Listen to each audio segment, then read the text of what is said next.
Hello, my dear students. Greetings for the day, and I welcome you all for the 5th semester. That is, you may say that this is the first sem of your 3rd year ENTC engineering.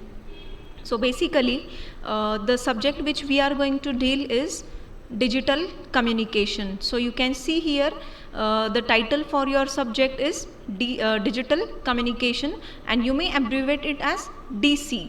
Okay, the subject code will be 304181. So you should know your subject code. Okay, so we will just see the introduction of the course first. So as I already told you, this is a subject called as digital communication. So as far as our university is concerned, it has given 3 credits for this subject, where your teaching scheme is going to give you 3 hours lectures per week, and examination scheme, it is in 2 parts. That is, in SEM will be of 30 marks and your end semester examination will be for 70 marks. So this is for your theory course. Same, you're going to have the practical course also. So as far as your practicals are concerned, you will be having 2 hours per week.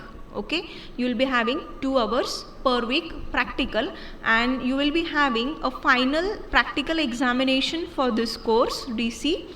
But it will be under a separate head, that is Signal Processing and Communication Lab. Here the 2 subjects practicals are combined, that is DC and DSP. Okay, so you have to perform it for both the subject as well. So this subject is going to have term work. As I said, it is a combined head where 50 marks term work will be there for DC as well as DSP. Amongst that 50, 25 marks term work will be for DC and 25 marks for DSP. Same thing is about the practical. You will be having a practical examination of 50 marks where you have to perform the combined practical of DC and DSP. So before starting the course, it is very essential for us to study the course objectives. Okay, so what are the course objectives? That is why we are interested in studying this subject. You should know that. Okay, so the first course objective is to understand the building blocks of digital communication system. So in this course, first you should understand the basic blocks which are involved in a process of communication, that is a digital communication system. Second course objective is to prepare mathematical background for communication signal analysis. Now we already know whatever signals we have studied, it always requires some mathematical treatment. Okay, so we have to prepare that mathematical background for the communication signals. Third course objective is to understand and analyze the signal flow in a digital communication system. Analyze the signal flow means how the signal is going to move from a transmitter to the receiver, that is to be understood. Fourth course objective is to analyze error performance of a digital communication system in presence of noise and other interference. So we have to analyze the performance of signals, where we already know that noise is the important parameter which is present in a process of communication, and we do call it as a interference. So we have to study the effect of this noise.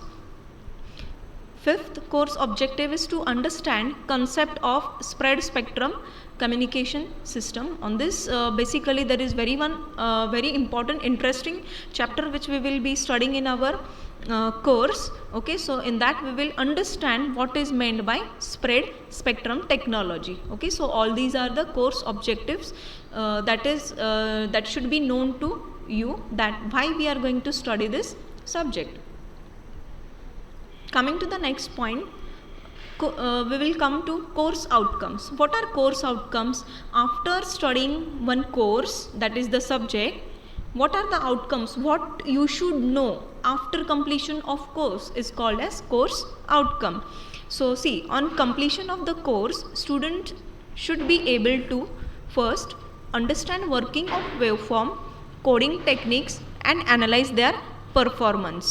Okay, so this is the first course outcome which is being expected. So after you study a course, we will expect that you will be able to do the analysis of signals and understand the working and analyze their performance. Second course outcome is to analyze the performance of a baseband and passband digital communication system in terms of error rate and spectral efficiency.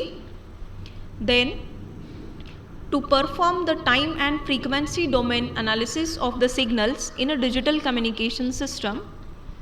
Fourth course outcome is design of digital communication system, and fifth one is to understand working of spread spectrum communication system and analyze its performance. So all these are the 5 course outcomes which we are going to gain after completion of a course. Okay, so we just saw the important things about the course, that is how will be the distribution of marks, what is course objective and what are the course outcomes. Now coming to the actual syllabus of our subject, these are the course contents. Okay, so here you can see the titles of your 6 units which you are going to study. So unit number 1 will be digital transmission of analog signals. Unit number 2 will be baseband digital transmission. Unit number 3 will be random signal and noise. Unit number 4 will be baseband receiver. Unit number 5 will be passband digital transmission. And unit number 6 will be spread spectrum modulation. So these are the introductory things about the course. Okay, so in this video lecture I just told you about the distribution of marks. Like, I'll just have a summary of that.